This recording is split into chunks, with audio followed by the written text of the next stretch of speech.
Hey everyone, welcome back to Kali Plants. It's me again, Mark. Today we're back at the greenhouse with another video. For this one, I want to show to you some of the varieties I have that used to be very expensive but have since dropped their prices. So they're much more cheaper now. A lot more growers, a lot more sellers are selling them.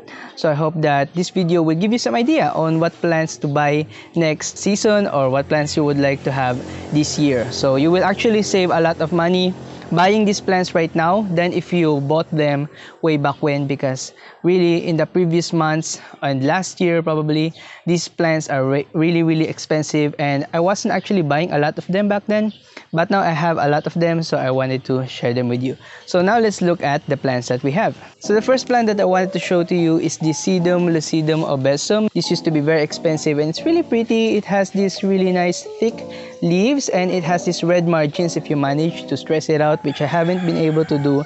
I'm actually still establishing this plant. You can probably see in the video that this plant already has a lot of pops for me. So probably I will be beheading a lot of the longer stems that we have here, but really I adore this plant. It has that same sweet candy smell that you would have on the Sedum clavatum. It has that same sweet smell and it has these large thick leaves and upright growing habit. It doesn't trail around very much. It's not a trailing type sedum, and I think once it reaches its maximum height, it will not grow any taller than that. It will just produce pops at the bottom, which is why you might want to behead them later if they get too long. So this plant used to be very expensive when I was looking for it before. Now you can probably buy a bigger clump of this for the same price that it used to have for just one piece. So now for the same price you can buy a larger clump of Sedum, lucidum, Obesum. Okay, so that's what I would say about this plant, but it's a really nice adorable succulent. You can also buy a smaller one which will take longer to grow, but if you want that compact look on your sedums, then you can go ahead and try it out. So now let's go on to the next one, and with the sedums again, this is our Sedum clavatum. Okay, so you can see that this is a nice whitish, and sometimes it gets into this pinkish color, I believe, on some other people who have experienced stressing these plants out. I think they look also kind of pinkish, but for me they staying green with these chubby leaves and compact growth habit. So that's what it looks like, the Sedum clavatum. What's unique about the Sedum and the lucidum Obesum is that they have this candy smell. When you get near to the plant, even if you don't sniff at it, you will able to have a whiff of that sweet scent that this plant really releases. It's gotten a lot more cheaper right now. I think for the price it has, probably back in the last year, 2020 or 2021, you would buy a smaller sized clavatum from a Korean seller because they don't have a lot of Benguet propagators back then. Now, with the same price of that small one, you can already buy a larger clump. So I would recommend that you try it out if you want to have it for a much more cheaper price. I actually showed you last time the smaller clavatum that I have. It was very expensive back then, but now we have this one. We have a larger one because it's gotten a lot more cheaper. The next plant in this list is the Graptopetalum Ellen. So you can see here, this is my Graptopetalum Ellen. I also have the Mendoza and the Mirine, and those plants, the three small leaf Graptopetalums that we have, used to be Korean succulents only. They weren't propagated here in the Philippines before. They weren't well known, but now the Mendoza and the Mirine are actually mass produced, and actually I have a lot of them. If you want to buy them, then you can contact me. And the Ellen is also mass produced right now. A lot of sellers already have this, but I would say with the Ellen, it's a much more slower growing Graptopetalum compared with the other two. It propagates much less quickly, but it's still a clumping type of Graptopetalum. If you have one stem, you can expect it to produce a lot of offsets very quickly, very easily. And this one is really beautiful compared with the other two, which just stays much on the light green color. This one already has that pinkish tone to it, pinkish hue on its leaves, even if you don't stress it out a lot. So it has a little more pinkish coloration, like with our Graptopetalum amethystinum, which really has this pinkish coloration to it. So that's what you would see on your Ellen. It also has this thicker farina compared with the Mendoza and with the Mirine, which has very thin. Sometimes they will not be obvious at all, the farina that those have, but this one has a really prominent farina on them. So that's one that you would want to add to your collection. Okay. Okay, so it's gotten a lot bright, very bright right now. I hope that you can still see me. But yeah, I have some filter right here placed at the greenhouse, but it's really, really bright. Okay, so I hope you can see it. So the next plant that we have here, this is our Graptophytum Supreme variegated. Now, this is not similar to the Graptopetalum or Graptoveria opalina that is going around. I think the opalina, I think I see it much more clearly now. The opalina has much more rounder, thicker leaves and a pointed leaf shape, and also a much more compact look compared with the Graptophytum Supreme that we have. And also this is the variegated Graptophytum Supreme. So the Graptophytum Supreme is kind of an underrated succulent. It's a large growing succulent, propagates very quickly, and the variegated version is also very beautiful, but because it's very, it's a very fast propagator and a very fast grower, the price of this one really dropped down very quickly. Okay, so I just readjusted the screen because it was getting too hot. So the price of this one have gotten really, really cheap recently. The price has really lowered a lot, and it's a very, very beautiful succulent. It's a wide grower, so if you want these succulents that grow very large very quickly, I would recommend the Graptophytum Supreme variegated. I don't know if there's already a Graptoveria opalina that is variegated. I think there is, but I think that plant is very expensive. And I don't think that that plant has changed its price in the recent months that we have. So I think that's really expensive also. So I would recommend if you want a variegated succulent, or also if you want to try variegated succulents in your place, if you want to see if they will be burning in your place, because sometimes some people will be concerned over burning on variegated succulents. So if you have concern on that, if you have worries about that and you want to try a cheaper priced variegated succulent, I would recommend the Graptophytum Supreme variegated. Okay, so there's that.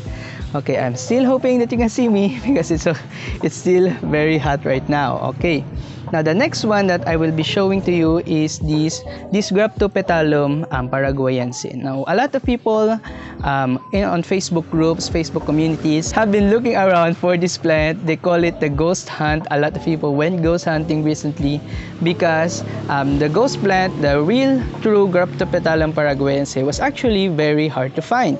A lot of sellers will be selling Sedum ghosty as Graptopetalum paraguayense, and Filipinos, being the correctors that we are, because we want to be specific, when we want to be accurate when it comes to naming our plants, so a lot of people were correcting others that their ghost plant are not actually ghost plants, they're actually ghosties.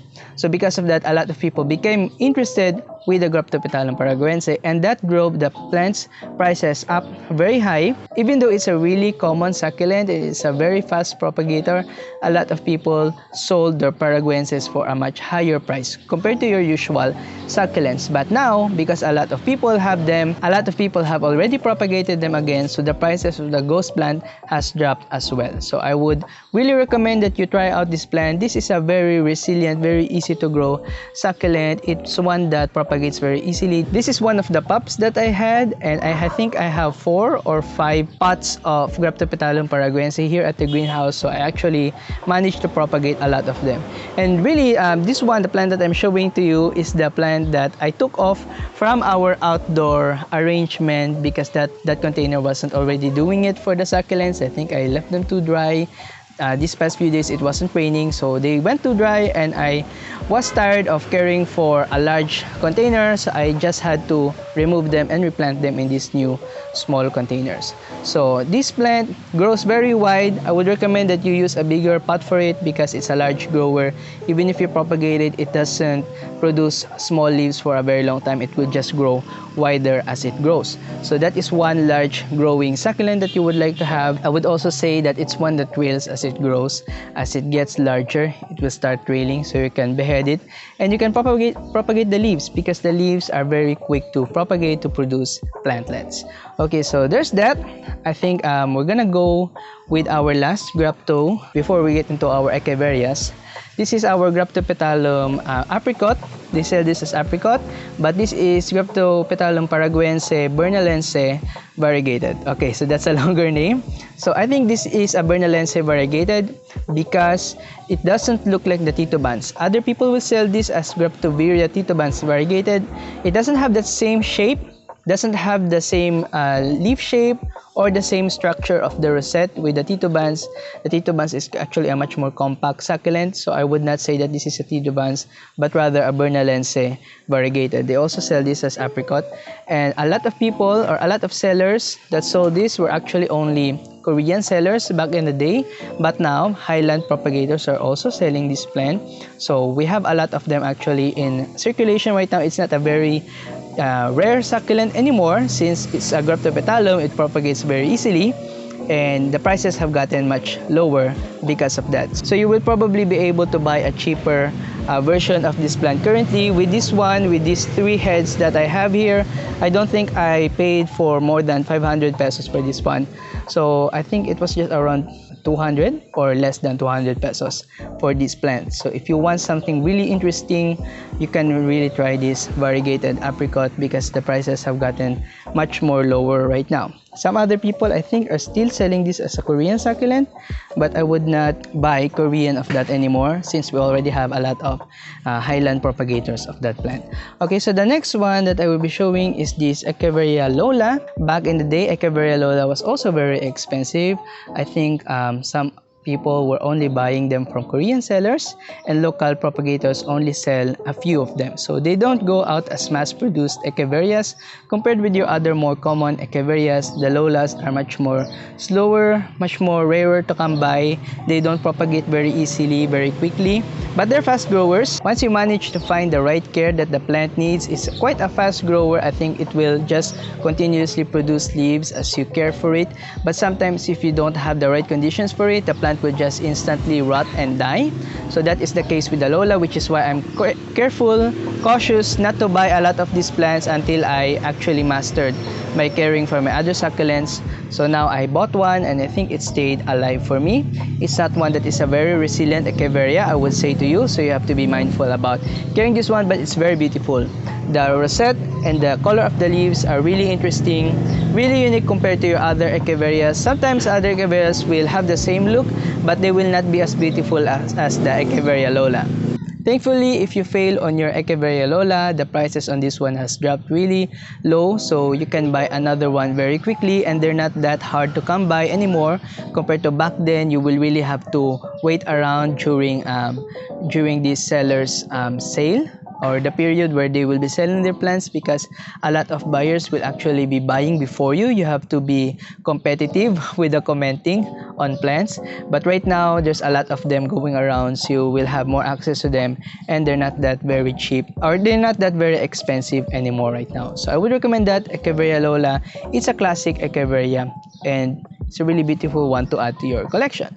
Now the next one that we have here is the Echeveria Exotic. Okay, the Echeveria Exotic used to be a very expensive and very rare, hard to come by succulent, but it's not one that is very slow growing, mind you. Compared with our other Lawi hybrids, the Echeveria Exotic is one that is much more active when it comes to its growth. It's not as slow as your Echeveria Lawi, and it tolerates a lot more watering compared with your Lawi. So if you water your Lawi very rarely, I would recommend you water this more often, because it's one that will get thirsty much more quickly.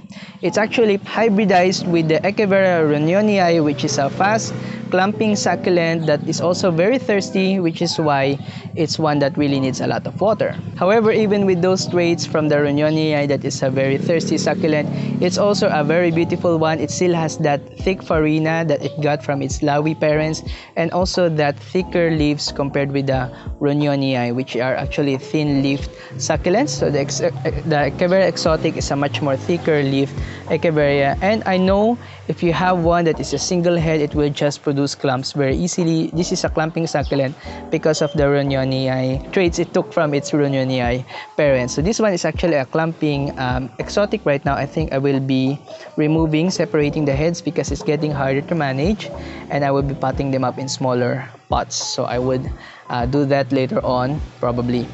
Okay, the next Echeveria that we have is Echeveria Hakuhou. This is also another Lawi hybrid. Rather than hybridized with the Ronyonii like with the Exotic, this one is hybridized with the Gibiflora. So it's actually a much more wider rosette type of Echeveria. It's one that doesn't stay compact for very long. You can make it probably more compact if you plant it in a small container, but if you plant it in a bigger container, then the plant will just continuously grow and it will get really wide.